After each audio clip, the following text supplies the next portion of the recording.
Wasted and wounded, it ain't what the moon did. God would I pay. Merci d'avoir choisi Télématin pour vous informer. C'est le moment de la revue de presse culturelle, signée Patrice Romden. Bonjour Patrice.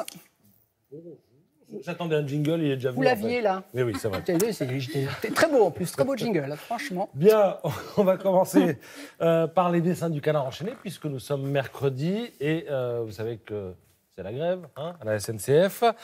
Bras de fer entre la CGT et le gouvernement, d'où ce dessin de Kerl, l'avertissement de Martinez à Macron. Regardez, moi ça me fait pouffer de rire. Gare. Autre dessin un peu plus classique, toujours dans le même contexte, parce qu'il y a grève à la SNCF, mais aussi Air France, les éboueurs, qu'est-ce qu'il y a d'autre encore, les facs, EDF, etc. D'où ce dessin de Aurel. Tout ça en même temps, demande le président de la République. Et on va terminer avec un dessin qui concerne la Poste. Vous savez que la Poste embauche 3000 facteurs, alors que de moins en moins de gens envoient des lettres. Et ces facteurs, nous dit-on, vont aussi faire de l'aide à la personne, d'où ce dessin de Mouget, où une vieille dame, pas franchement à la pointe de la technologie, accueille un facteur et lui demande « Vous pourriez m'apprendre à envoyer des mails ?» Voilà, c'est ce qu'on appelle se tirer une balle dans le pied. On va parler maintenant patrimoine, et qui dit patrimoine dit forcément Stéphane Bern. Alors vous savez qu'il a lancé il a une mission. Voilà, il a une mission pour sauver le patrimoine. Il a eu l'idée qui existe déjà à l'étranger d'un loto patrimonial qui serait lancé en septembre. On va jouer au loto, on va gagner un peu d'argent, mais eux vont récolter beaucoup d'argent pour rénover des bâtiments qui en ont besoin. Alors, 250 projets avaient été présélectionnés. Il y a eu une réunion hier. Au terme de cette réunion, 120 projets devaient être définitivement sélectionnés. Mais Stéphane Bern est sorti de la réunion en disant « Bonne nouvelle ».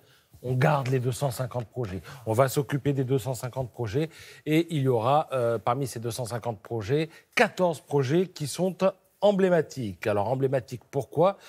Parce que, d'une part, ils seront, eux, leur réfection sera entièrement financée, alors que les autres projets seront simplement aidés. Et emblématiques parce que les photos de des monuments, de ces chefs-d'œuvre de l'architecture en péril, eh bien, figureront sur les billets de loto. Parmi les 14 projets emblématiques, on en voit un là, mais il y en a d'autres. Vous avez par exemple Fort Cigogne dans le Finistère, donc en bas à droite évidemment. Vous avez le château de Carneville dans la Manche, en haut à gauche. Et puis vous avez aussi d'autres chefs-d'œuvre en péril, comme le couvent Saint-François, en Haute-Corse, à Pinault.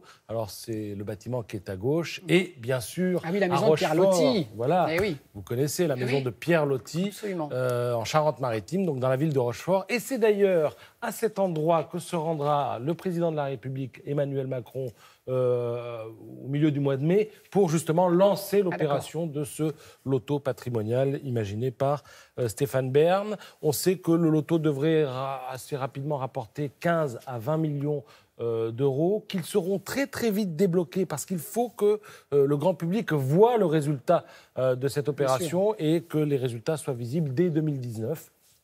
Voilà pour le projet de Stéphane Bern dont il est abondamment question ce matin dans Le Parisien. Si on a le temps, on pourrait... En conclusion, Patrice. En conclusion, alors on va passer directement à la bande dessinée, si vous le voulez bien. Je le dis pour la régie, parce que j'avais deux bandes titres. Je voulais vous montrer, non ça je le garde pour une autre fois, mais le Troisième Testament, c'est une bande dessinée, alors sous-intitulée, si je puis dire, Julius V. Et là, on est dans la conclusion d'une série magistrale, on est dans le péplum, dans la fable ésotérique.